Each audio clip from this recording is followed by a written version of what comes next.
What system in Kenyan entertainment is broken but carefully protected? You find that a lot of artists, sometimes you get a gig because, you have to give a sexual favor to this producer or this director. These are things that happen, are very prevalent in this industry, and yet they are very covered, or they're shielded. Sometimes we hire cars and we take photos with those cars and we post as if they're our own. A friend of mine who didn't have a car, but now because that person was famous and they're on TV, they had to hire cars every single day, so that you show people that this character that I am playing and this fame that you're seeing, that's exactly me. How did age change the quality of respect you received? Mtu tu anatoshana na mimi lakini ananiambia, I used to watch you from when I was a child. I'm like, na mimi na wewe si ni kama tunatoshana. So for me, if I got pregnant right now, I think it would be a career risk.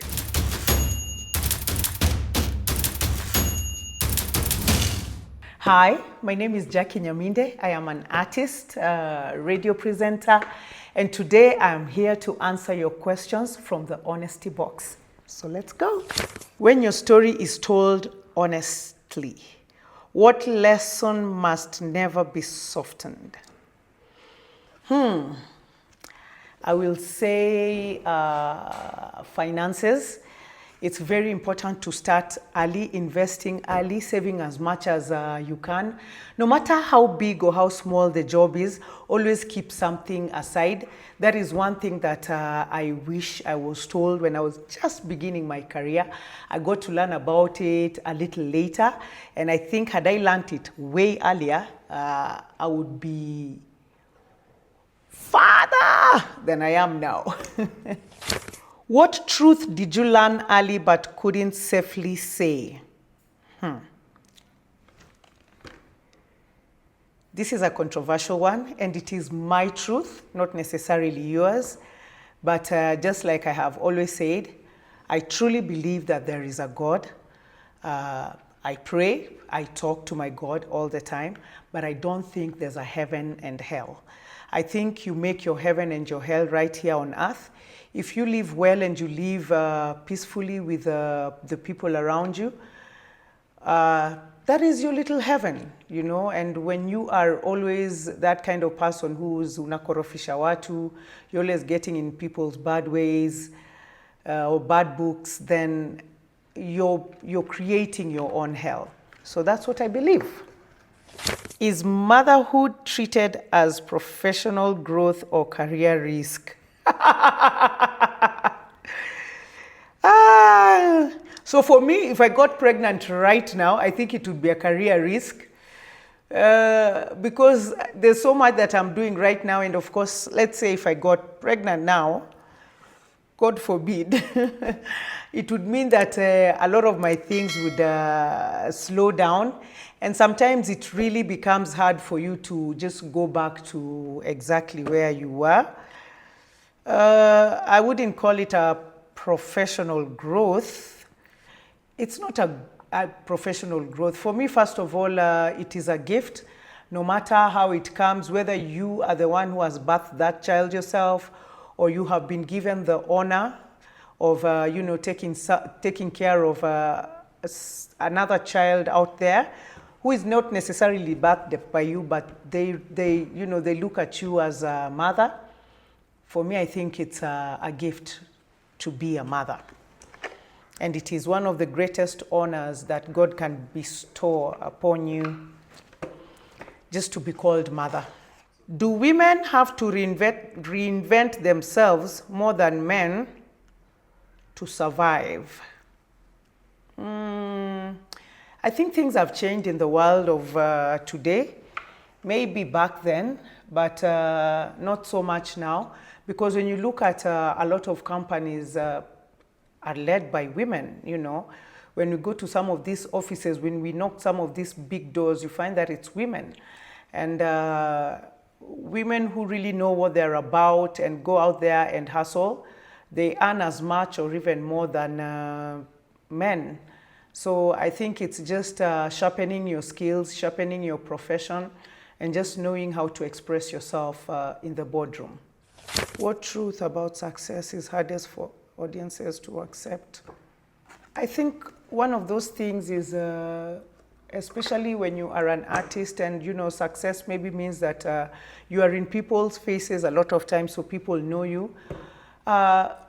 For me, that is, first of all, that is success. Because for me, success is not just necessarily monetary or financial. So just having to keep to yourself sometimes, or just not, you know, being out there all the time. You'll find people telling you, hey, we don't see you much out there. Because sometimes you just need that peace of mind. You need to keep to yourself. Unahitaji saa zingine kujita mkutano, just to, you know, just get into yourself and just sit in introspection and, you know, just carve your way forward. So sometimes people don't understand why you don't really want to be in public spaces all the time. Because sometimes tu hutaki tu kusalimiwa. Sometimes maybe you're going through something and people might not understand it that way. And they expect you to always laugh and always smile and always be happy. But they forget that you're just human, and sometimes you're also just going through your own stuff that you can't share with the whole world.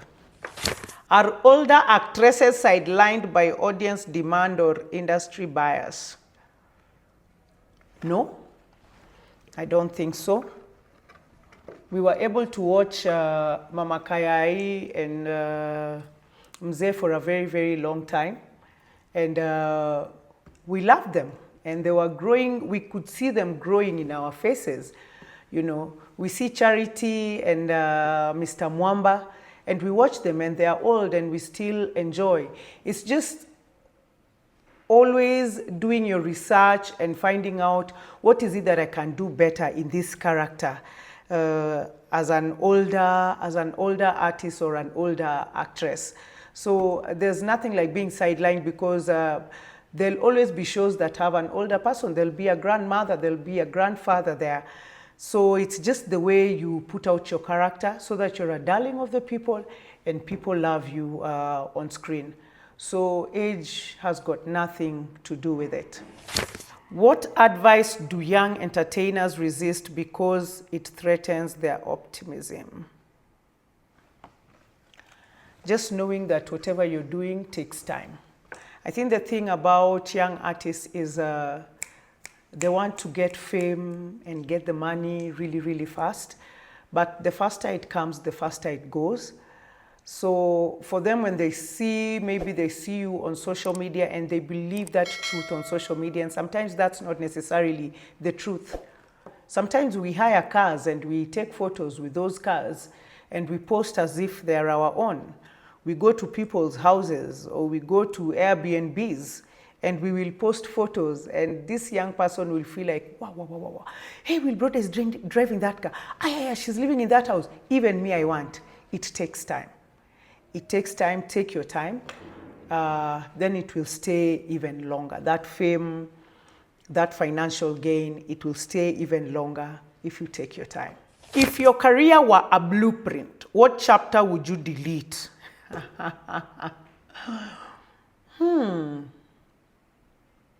I don't think I'd like to delete any part of my journey or my story as an artist, because that's what has made me who I am today and where I am today, as much as I still believe that, you know, bado nasonga mbele. But every single mistake, every single little success that I gained along the way through the journey, for me, it is a story that I wouldn't mind anyone learning from. So I wouldn't delete any part of my journey as an artist. What part of your journey should young actresses not romanticize? I don't think there's any. There's no time I have looked back and looked at my journey and thought, hii siwezi taka watu wasikie. I'm not that kind of person who goes overboard in a lot of these things. So if it was a mistake, it's a mistake that anyone else could have made. So for me, there's nothing to hide. There's nothing to keep away. if I was to tell my story, I would tell it as it was from the beginning until now. How did age change the quality of respect you received? Well, hata the other day, nilikuwa mahali, kijana akakuja kunisalimia kwa heshima, na kaniambia ni aje mukoro. Kamwambia mukoro? Don't mukoro me. So, well, there's a lot of respect even when people talk about, when they talk about me and, you know, the young people who've looked up to me. There's some sort of respect they give mpaka na kwanga zile za cheki. Sijazoeka hivyo, usinipatie ati heshima sana. And of course I get this comment of, mtu tu anatoshana na mimi lakini ananiambia, I used to watch you from when I was a child. I'm like, na mimi na wewe si ni kama tunatoshana. So yeah, there's a lot of respect that comes with it. Just the same way when I meet, let me say Mama Kayai, or I meet Charity Mwamba, there's that respect that I give them, that they have been in this industry all those years and they're still relevant and we still enjoy watching them. So that same respect that I give artists who are there before me, I think is the same respect that I also receive, and I'm grateful. Is financial struggle in entertainment a personal failure or a structural design? It could be a bit of both. Sometimes it's personal failure, you know, because we have seen people, and not just here, even out there, you know, people who are big stars, even in Hollywood, you know, and they did really well, then they just don't have it anymore. And you even see them in the streets, you know, not able to even take care of themselves. And also another thing we have to remember is a lot of things can happen in this life.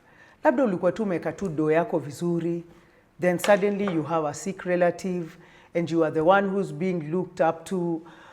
So there's really nothing you can do. Sometimes the world just throws these curveballs at you that you really can't control. And when you're out there, or people out there will say, hey, huyu si alikuwa mpaka kwa TV zi miaka zote, mbona hakusave? You don't know what that person is going through at that time, that they're not able, that they're reaching out to you, you know, financially. And also we just have to admit that our industry is kind of harsh, you know. Sometimes you know that, well, this is not the deal that I really deserve.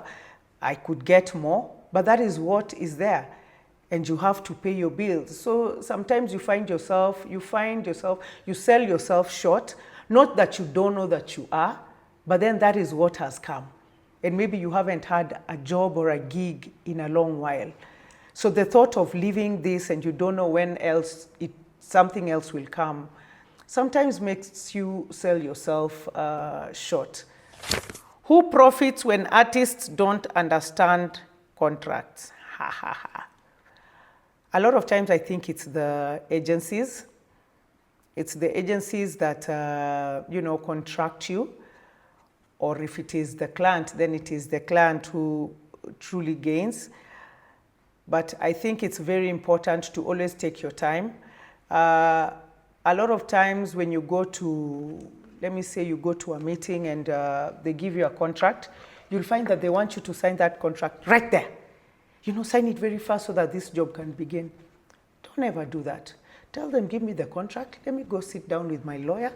Let him translate this thing to me well, anichanganulie, so that I'm able to know exactly what it is. Because usually it is in the fine prints, the ones that we don't read. Sisi wasanii mara nyingi tunaendaga tu kuangalia ni how much, na upatiwa how much.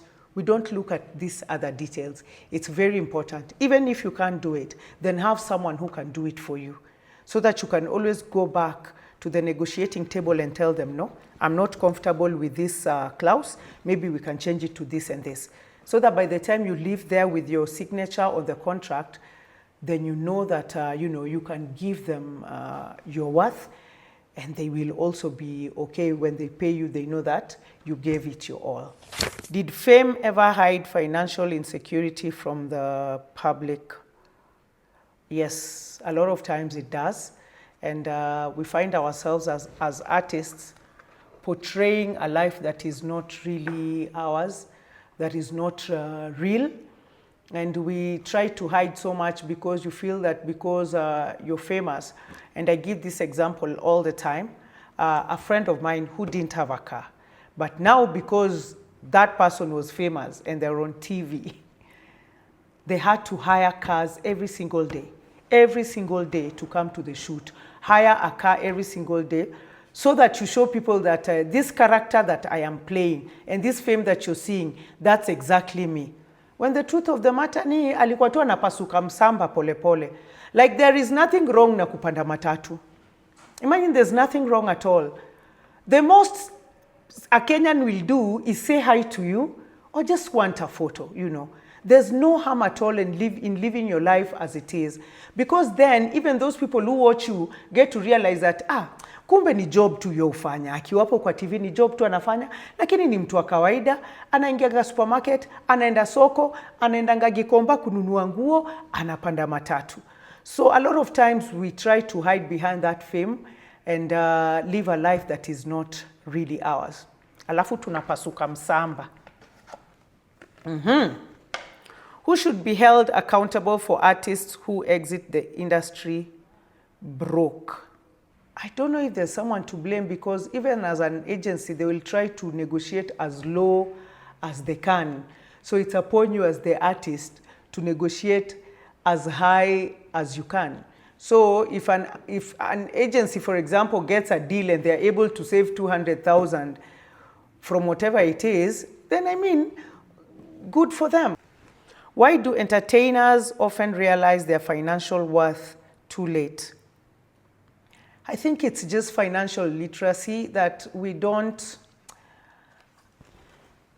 seek to know what we should do when the money starts coming in. We get very excited when we start getting that money, and we forget that a time will come when it won't be trickling in the way it is when you're young. So sometimes we also just don't have those mentors, you know. As a young artist, you don't have someone to mentor you and tell you, hey, so this is the money you're receiving, this is what you should do with it. Na pia inakuanga tu excitement. Maybe kuna mtu yule anakuongelesha akikwambia na we husikii. Uko tu na excitement and you think you're bigger that time and you never imagine that a few years down the line, you know, it will all be gone. Looking back, were you paid in proportion to the value you created? Not all the time. And honestly speaking, very many times, now when I look back, I'm like, that deal should have been better than, you know, what it was. And it's just some of these things you learn along the way. And sometimes you realize that maybe you're not the best negotiator. Like me, I'm not the best negotiator, honestly. So sometimes I'd rather just let my team do it for me. What part of your success was earned? And what part was compromised? Well, I must say maybe fortunately for me, I don't think there's any part that was compromised. I feel my success was completely earned. And there are times when I have done it maybe for free. Maybe I have done a gig for free, but there's always a reason behind it. Maybe you'll find that it is a company that, you know, is always contracting me to do jobs for them. So once in a while when they tell me, hey, we have this opening or we have this launch, why don't you come? Sometimes I don't feel like I have to ask for the money because you look at the relationship that you have built over time. I don't think that is a compromise. It's just one of the things you do to appreciate this person who has walked with you throughout. Anytime they have a campaign, they will always think about you. So once in a while when they call you and tell you, hey, Jacquey, just come, let's launch this, come here for 2 hours, very gladly I will go. Who benefited most from your success? You, producers, or broadcasters? Well, I think all. You know, we have all had our portions of success in my success. So I have had my success. My producers, of course, you know, when they stand somewhere and say, you know me, I'm the one who produced Papa Shirandula for Will Brother. I mean, that is a successful story because that was a successful show. Even the broadcasters as well. So I think it's each and every one of us has succeeded from this success. At the height of your fame, how much control did you truly have over your career? I don't think I had much.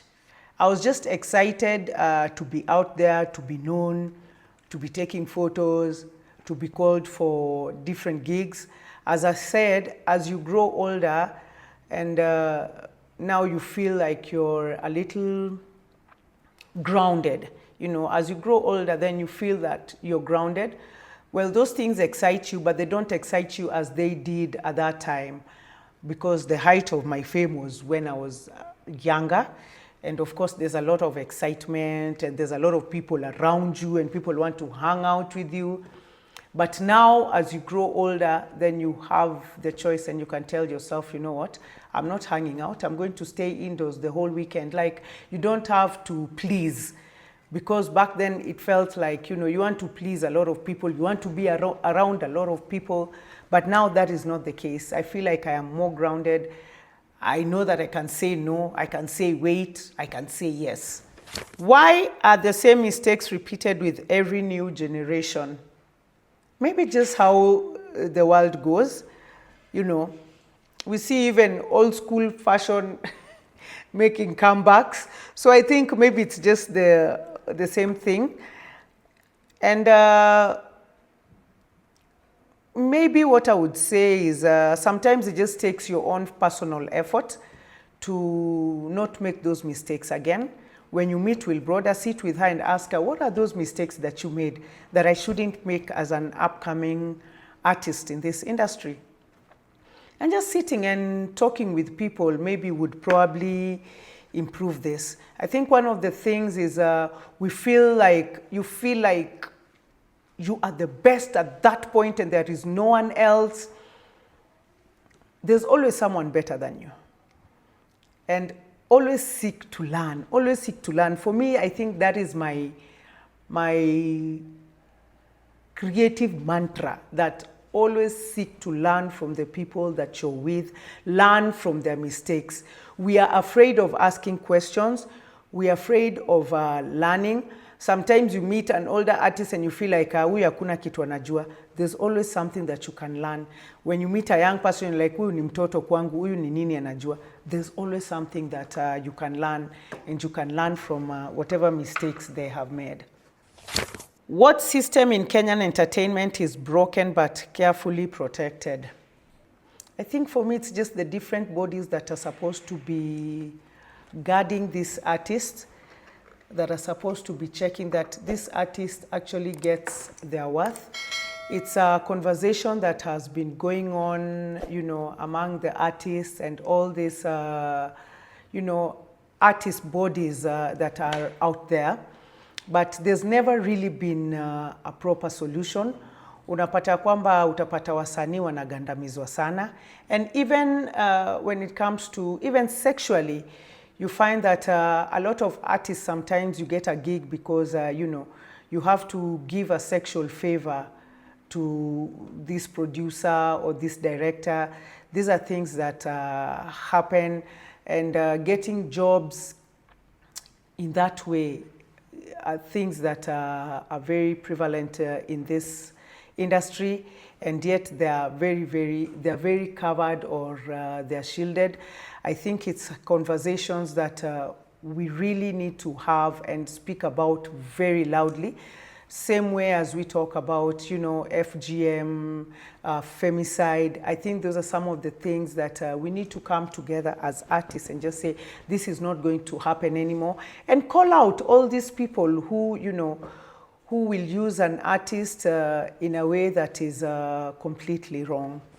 When does resilience become normalized suffering? When we don't speak up. I think when we don't speak up in any situation, when we don't speak up, then no one will ever know what you are going through. You know, it doesn't matter what industry you belong to. When you are unfairly treated and you don't speak about it, then no one will ever know. That is why it's one of these phrases that I really hate, even when it comes to politics. Ati sasa tumemchagua, sasa tutafanya nini? Itabidi tu tumejikaza. No, hatuwezi tu kujikaza. There's always something that can be done about it. And the first thing that we need to do is make noise about it. If you feel that in your space something is not right, make noise about it. That is the first thing that you should do. Then from there, action will be taken. Do veterans unintentionally protect broken systems by surviving them? Sort of, because what we are going through even now, you know, some of the unfairness that we experience in the industry, they're not anything new. There are things that have happened even back then. And I'm not just talking about this industry alone. I mean, we've had horror stories even from Hollywood. And you're like, wow, this is a big artist. Why would someone make a comment like that about her body or about her skin color or about her looks, you know? So when you hide it, then it just carries on. It just carries on and it becomes this huge monster that is almost hard to control. But when it happens and you're able to talk about it, then you're part of that change. So thank you, ladies and gentlemen and others. As you see, I have answered all your questions. So thank you so much for having me on the show. It's been amazing. It's been interesting. I look forward to seeing people here on the show from different industries, because that is how we are going to learn about the different careers that are out here. As an artist, I still advise that always speak up when you feel unfairly treated. And number two, never be afraid to do your research, to ask questions, to listen. Listen more than, you know, listen more than speaking, because it is the only way you will learn. It is the only way you will keep sharpening your skills. Thank you.